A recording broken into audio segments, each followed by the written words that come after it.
salaamaaleykum mbokk internet référence actu dalal jàmm si seen beneen numéro 77 comme ni ñu ko faral defee chaque semaine di leen jukki li gën a fës si yéenekaay ak information laata loolu nag dañ leen di ziar di leen nuyu di leen ndokkeel ci weer bu sell bi di showru Ramadan.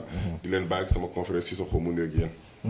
Omar maa ngi lay nuyu di la fay di nuyu suñu mbokk internet yi ñu siiw si référence actu ñi nga xamante ne dañuy jël rendez-vous chaque samedi ci seen émission 77 di leen baalu àq di leen baal àq. ci li nga wax léegi jotaay bu mat bi weer bu mag bi bu sell bi nga xam ne tàmbali nañ ko barki démb di leen ñaanal yàlla lépp luñ ci ñaan rek ak lépp luñ ci sumb rek yàlla na ko yàlla antul. waaw comme niñ ko faral defee saa su ne di waxtaan ak yéen ci li gën a fës ci semaine bi bis njëkk nag mooy li amaat université bii paa nag étudiants yi la ak administration universitaire xam ngeen ko fan yi am na lu fa xewoon xeex bu métti bi nga xamante ne am na ko fa ñàkk bakkanam ci loolu nag ndogal conseil amical des universités yi nekk Dakar ak feneen ñu jël décision wàccandi lii di amical yi mais nag conseil administration cour bi moom nee na loolu il n'est pas compétent mu jur nag benn débat entre les amicales ak ñiy jiite université Dakar. yow noo gisee loolu si taxaw. waaw ni nga démb dans la journée c'était une journée très riche parce que man bu ma xëyee ci suba teel. laa jot je fais partie des premiers yu jot. communiqué bi.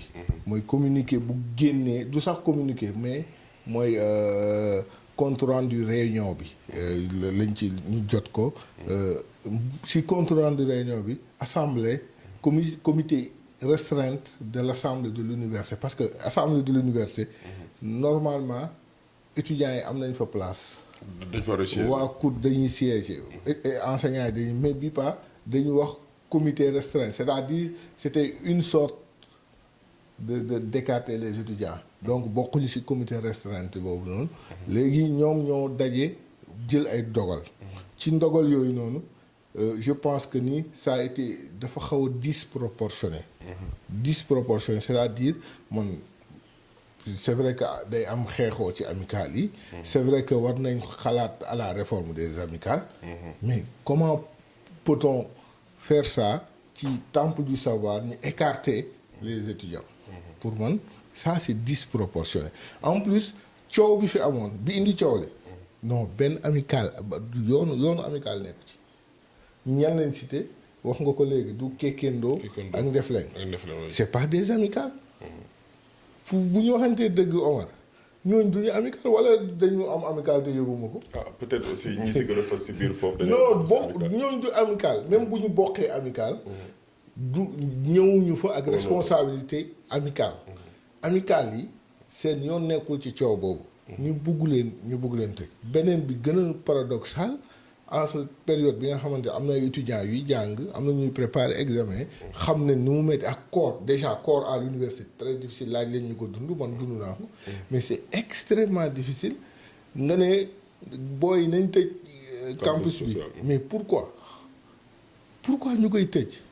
yow daal su ma la déggee kon yow vous n'êtes pas d'avis que ñu tëj ci campus malgré les accusations gis nga bu ñuy il faut que ñu bàyyi suñuy problème ñu koy jéem a dàq ba beneen yoon.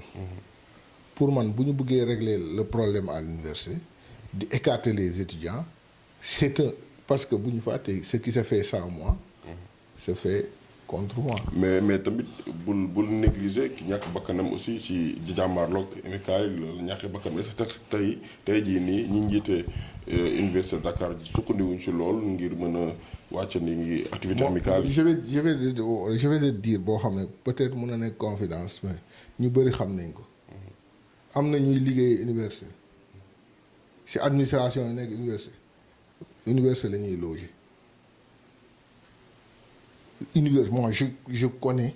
ñoo xam ne mooy ñuy nekk ci resto yi di jaay ticket am chambre université.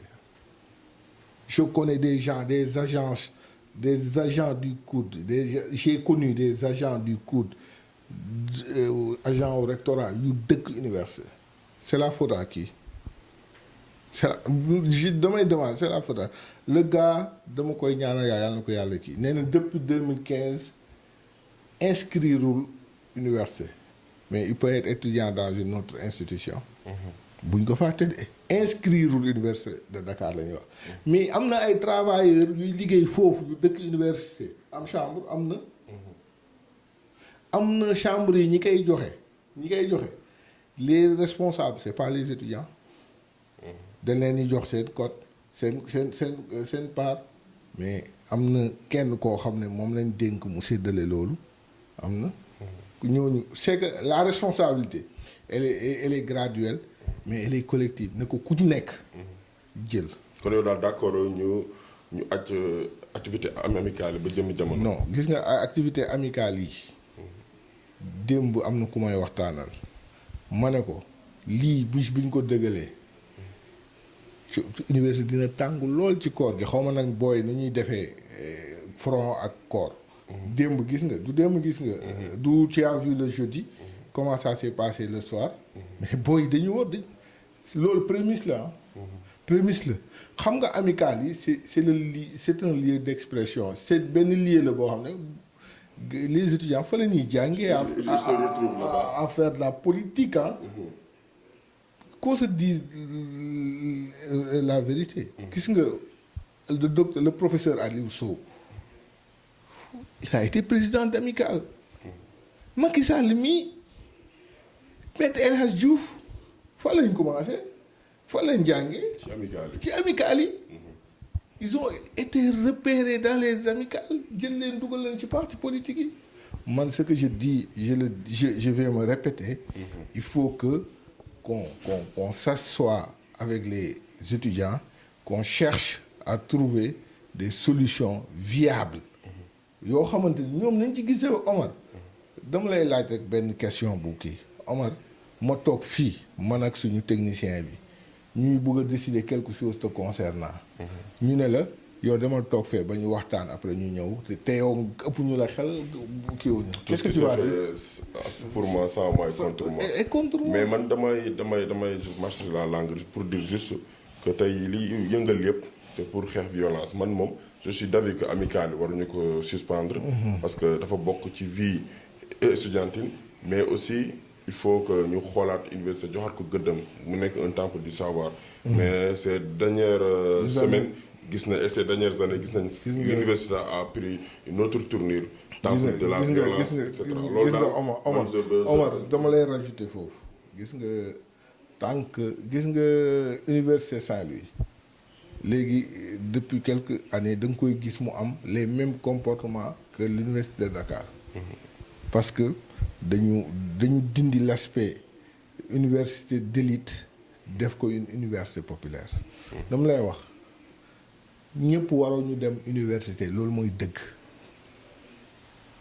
gi nga ñun ñëpp on a plus de 70% de Sénégalais qui ont moins de 35 ans mooy c'est-à-dire ñooñu lañ gën a yaakaar ni ñoo war a dem université léegi ñooñu noonu ñëpp nga ne ñëpp ay dem université ku am bac dem université non nañ jàngi métier il faut que état bi di valoriser par exemple état bi def de sorte que plombier mun a dawal oto bu bureaucrate dul dawal mais defuñu ko ñoom ñoo def c'est que il faut. mais am na benn programme les ISEP Institut supérieur de l'enseignement professionnel pour mën a yooyu war a développer davantage au Sénégal. kañ la ñuy trouver solution bu ñu bàyyee conjoncturel dugg ci structurel. c'est-à-dire faj góom bi fomp deret bi te bañ a faj góom bi ci biir tant que fajuñu góom bi ci biir du wér. il faut qu'on va au-delà de ce que les gens disent là ñu dem en profondeur dem ba nga xamante ne choix wu ñuy dem université day commencer à la 6e. à la 6e am na fi booy yoo xamante ne j'en connais ñu bari ñoo xam ne ba ñuy am bac moins 18 la ñu am bañ demee université dañoo réer parce que mosuñu am 3 nga dem def benn prof bindal la 3 mu découragé bari nañ à l'appel yow xam nga li ma lay wax. kii ñi seetaan xam na li ma leen di wax. donc il faut que ñu xoolaat suñu kii ba nga xamante ne nous on perd beaucoup de cerveau parce que on a mal organisé. notre enseignement supérieur donc am na solo ñu bàyyi si xel bu baax bi si topp nag mooy benn affaire recombolex bi nga xamante ne ça a tenu à l'haleine beaucoup de Sénégalais mooy affaire de faux médicaments ñu démanteler un réseau boo xamante ne am na ay asiatiques aussi am na ay sénégalais complices ay pharmaciens sénégalais yi si jàpp mu yàgg installé wu fii di affaire faux bi médicaments pharmaceutiques yow tey jii nii ban jàngat nga si am parce que yàgg nañ ko xeex fii Sénégal xam nañ fii le célèbre endroit qui est à Dakar Kër Serigne bi nga xamante ni ñu lañ fay dem chaque fois sénégalais yi ñu ngi fi ay régions yoo xamante ne ñu ngi fay installé ay pharmacies sans les normes internationales est-ce que tey jii nii waruñu jël information bi jël affaire bi jaaree fi régler le secteur. loolu war nañ ko li nga def yow li nga wax mais na Sénégalais yëpp tiit waaw. na Sénégalais yëpp tiit xam nga pourquoi ñu war a tiit. c'est des faux médicaments te loolu existé wul 6 mois existé wul ñaari weer. te quantité bu ñuy jàpp dans l'histoire mosuñu ko jàpp c'est-à-dire ñun mu am. ay pharmaciens yu yu nekk ci ordre national des pharmaciens. yu bokk ci coup bi. xam nga kër sëriñ yi ils ont beau dos quoi. mais loolu du kër sëriñ bi c'est des pharmaciens. c'est-à-dire man damay wóolu état bi ne jox na lay màngaan jox na ko mu tijji pharmacie. laay màngaan tijji pharmacie am dem di njuuj njaaj. di jënd ay garab yoo xam ne baaxul man ma feebar ñëw ci yow Omar nga bindal ma médicament ne ma demoon ci laay mu jaay la ko mu laay dem mu jaay mu garab bu bon man naan ko sama jàngoro peut-être tane ci biir mais yàq lu bari ci biti. tane ci biti mais yàq lu bari ci biir. te loolu mu ngi fii beneen bi balaa maa kon ni damay féliciter di ndokkeel di sargal. waa sûreté urbaine de Dakar xam nga ku ko diriger. mooy commissaire bi fi amoon coow daaw affaire Tetavax bi. Tetavax waaw fële ca Parcelles. voilà. kooku moom Sangaré voilà Bara Sangaré. xam nga kon ñu koy sargal c'est-à-dire que ni. bon l'erreur est humaine mais la performance est là. affaire bi xam nga état bi lu mu war a def. il doit sévir mais nag dama tiit sama tiit bi beneen tiit bi mooy jàpp nañ fi Touba.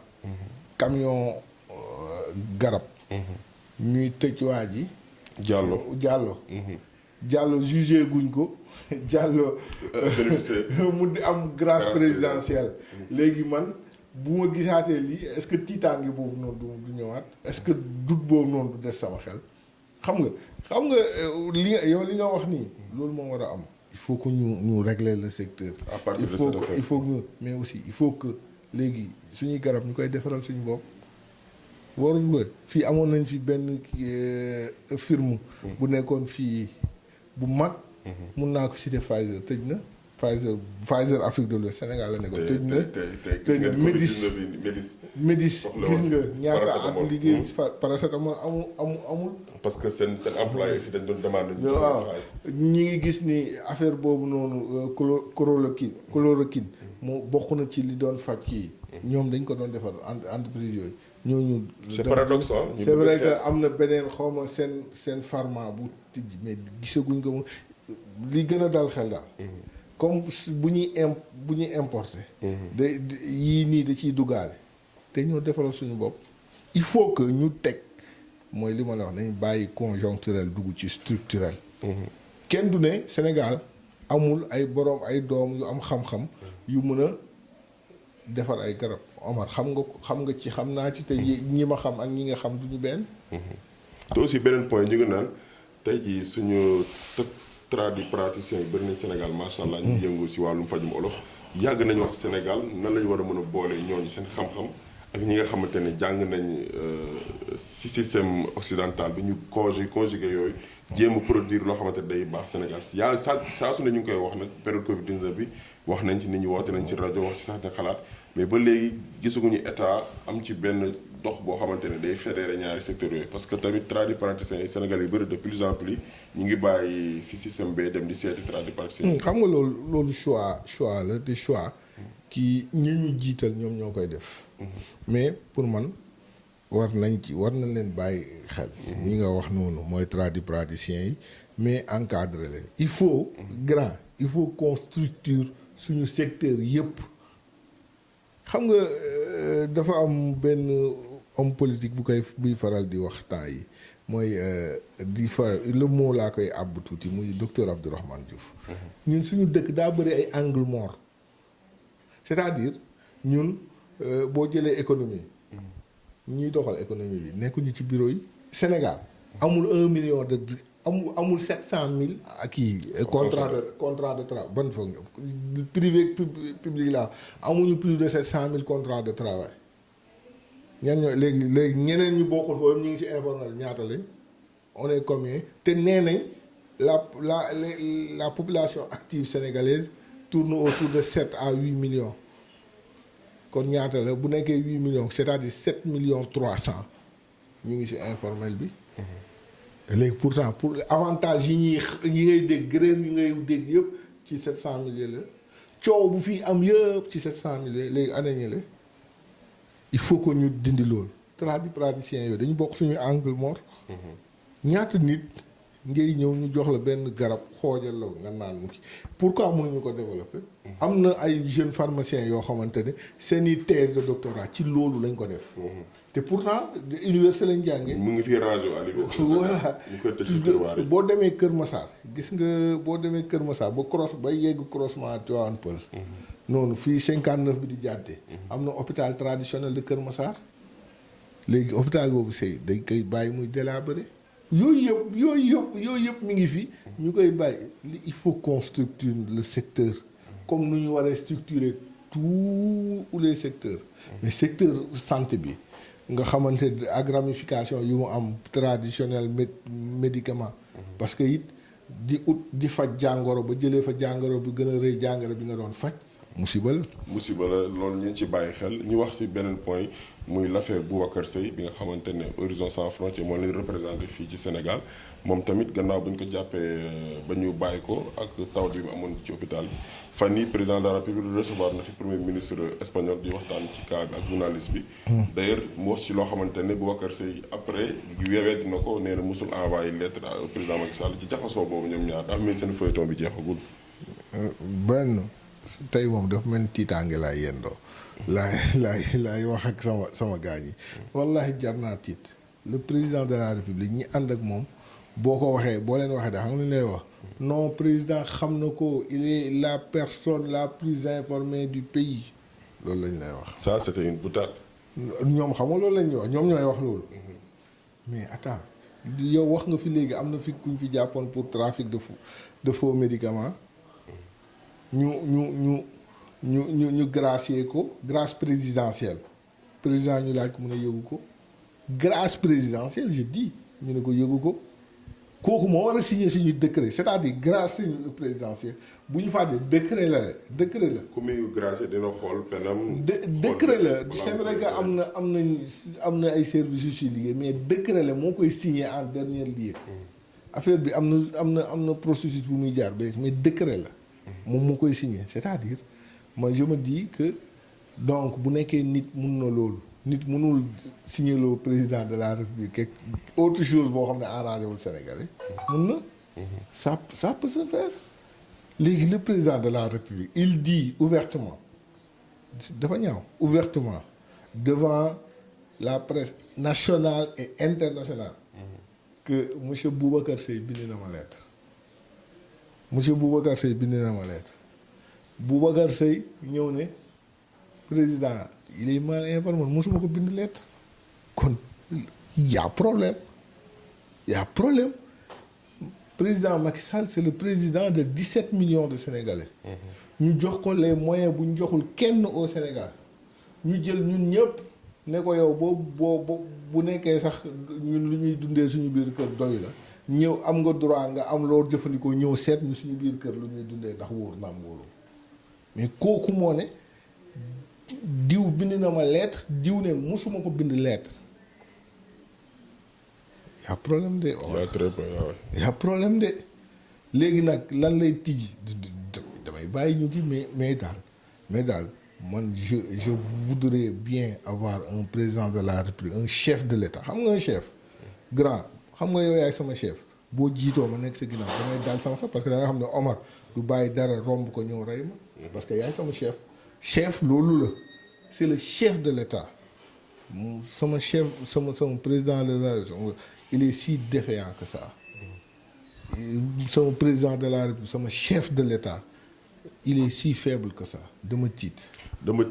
mais tamit man je veux aller plus loin man la question de savoir bind na ko wala bind ko c'est vraiment intéressante parce que aussi c'est le président de la République mais man pour man est-ce que tey waruñu dem au fond du sujet maanaam est-ce que tey financement yi nga am Union européenne doon na ko jox Sénégal pour lutter contre l'immigration clandestine est-ce que jaar na ci yoon parce que ça le débat pour man li yëpp ay divertissement la est-ce que tey jii nii waruñu toll fii Sénégal ñu leeral lool parce que le Boubacar Seye c'est un citoyen mu indi débat bi sur la place publique est-ce que tey waruñuy dem foofu mu leeral moo gën bind na mag bind ko. xam nga grand ñu publier les rapports. xam nga le problème. état bu ko doon bind ba mu jàppee waa ji lay indi lu leer mais depuis loolu ay wax rek la ñuy def ay wax rek la ñuy def bu leen fi kenn accusé xam nga lu ñuy wax na indi preuve yi ñoom nee nañ leen waa ji daf leen pour ne 18 milliards. la kii bi mais 18 milliards xam nga ni defuñu ko ci jeunesse bi. yow xam nga loolu yow fi nga dëkk ñaata xale ñoo songu géej gi dem ñaata nit ñoo amoon liggéey ñu perte seen liggéey ñu songu géej gi ñaata nit ñaata ñi doon bay ñi doon napp te dañ ne ñooñu ñoo doon dem ci gaal yi ñu jox leen xaalis Union européenne ñu jox léegi nag nee na président de la République nee na loolu amul mais le problème mooy werante xuuxaan tekki tooy ñoom jox na leen xaalis dugal nañ ko fu ñu ko war a dugal jotuñu xaalis dañ ko leeral parce que aussi il faut dire une chose c'est loolu mooy dëgg nag li may wax nii mooy liñ leen dénk ñoom moomuñu ko. askan bee ko moom. ñi leen ko dénk ñoo ko moom. ñoom fi ñu toog toogaluñ fa seen bopp ñoom fu ñu toog ñii toog ci biti ñoo leen fa teg. ñoom pour dire que ni ñoom duñ patron ñii toog ñooy seeni patron il faut que ñu xam gis nga grand il faut que mu leer man nag doo ma jël Omar di may liggéey fii Référence Actu weer wu dee nga may fay ba pare li may liggéey ma ne la sa yoon nekku ci non dinañ waxante dëgg Omar. bu amul rek bu si c'est li ma la wax amul rek est-ce que di nga ko nangu yow en tant qu'employeur ma ñëw nga jël ma engagé ma fii may liggéey di kii sax weer bu ma ngi ñëw weer bu dee li may liggéey daanaka li may nganduloo ci dëkk bi parce que yaa ma jël may liggéey la li may oto yu cher yu may dawal parce que yaa ma jël may liggéey après man nga ne ma waaw li ngay liggéey nii est-ce que yaa ngi koy teg si yoon ma ne non loolu sa yoon nekku si. en tout cas daal ñu ngi xaar. loolu c'est la question loolu c'est la question fondamentale bu ñu war a mettre en exergue parce que il faut que ñii bis bu ñu xamee ni fi ñu toog ak li ñuy liggéey du seen yëf dañ leen ko sant di nga xam ni lu ñu fa def dañu war a rendre compte. ñu ngi xaarandi information bi évoluer bi mujj nag mooy sport wàllum tàggat yaram gis nañu Sadio Mané suñu l'international Sadio Mané le Real de Madrid de Zinedine Zidane bloqué leen ci quart de finale bi malheureusement éliminé leen léegi nag ñu bëri ñu ngi wax ci aller-retour match boobu noonu que Sadio Mané fi ñu ko doon xaarandi wax dëgg na yàlla répondre mais méfor moom mu ngi gën a inquiété Sénégalais en tant que sa gis-gis loo ci xalaat. bon li ma gis Sadio Mané li ko dal day dal sportif de haut niveau boo gis sportif yëpp de haut niveau day am benn période boo xamante ne da ngay nekk méforme. da ngay saturé. waaw da ngay saturé mais di nga nekk méforme parfois du nekk saturé parfois dina nekk quelque chose de personnel parfois du nekk dara mais da ngay nekk méforme day am parfois tu enchaînes les matchs tu as l'habitude de faire les mêmes choses muy réussir di ko def bis boo loolu bu la demee da lay dugal ci routine da ngay jékki-jékki rek si tu vois que ça casse. malheureusement fi mu cassé loolu moo baaxul. te li ko dal nii Sadio Mané yow gis nga dal na fi Cristiano Ronaldo. mu toog benn laps de temps mënul dugal. dal na Haaland bi ñuy wax le phénomène là depuis un mois mënul dugal benn but même en championnat gis nga ko moom tamit. li dal Sadio Mané dal na fi Lionel Messi mu toog bugg dugal di dóor n'importe quoi mais du def loo xam ne da ka daan def muy dugg mu koy def du dugg day am une période mais ça n'enlève en rien le talent intrinsèque de Sadio Mané. Gana Gueye moom contraire bi la 2 matchs aller-retour contre le Bayern il a pu gérer le milieu de terrain. Nous aurons une très belle affiche Mendy ngi fa Gana ngi fa pour les demi-finales. Nous avons Chelsea ak Diallo le défenseur bi Paris am nañ 3 Sénégalais yi nga xamante ne ñun ñu ngi ci dernier quart pour les Ligue des champions. dama lay wax Gana Gueye la performance de Gana Gueye du ma ko je sais j'ai pas la prétention de dire que dinaa ko expliquer mais une partie d'explication am na xam nga lu tax Gana Gueye Paris dañuy reprocher non Gana il bokkul ci jeu bi day jël bal bi rek pass Gana du un footballeur créateur donc boo nekk ci système boo xamante ni yow yaa yore si football de possession un football dominant yow yaay dominer moom du feeñ mais Gana contre Real Madrid seen aller daaw ba nga xamante ne le Real dominé Paris Saint-Germain nga xam ne ñoom ils sont obligés de mettre de subir ni nekk nag foofu mettre en place un football dominé il excelle loolu la mën il excelle et aussi tempérament am c'est un gagneur c'est un guerrier Gana guerrier la xeexkat la et il a été mis à l'aise même ñi ko mettre à l'aise sax xamuñ ne ñu ngi koy mettre à l'aise parce que le Bayern dañu téye bal bi di football contre Barcelone il a fait de bons matchs mais da doon gars yi dañu yore bal di football mu ne ok moom mun na dàqante mun na padd mun na daw mun na kii loolu la def pour man la performance de Gana Gueye ci match bi ci ñaari match yi c'est juste que ni Paris dafa subir et quand Paris subit Paris du projeté wu trop Paris du kii les Gana dans un football défensif où tu n'as pas la possession Gana est un joueur extrêmement précieux.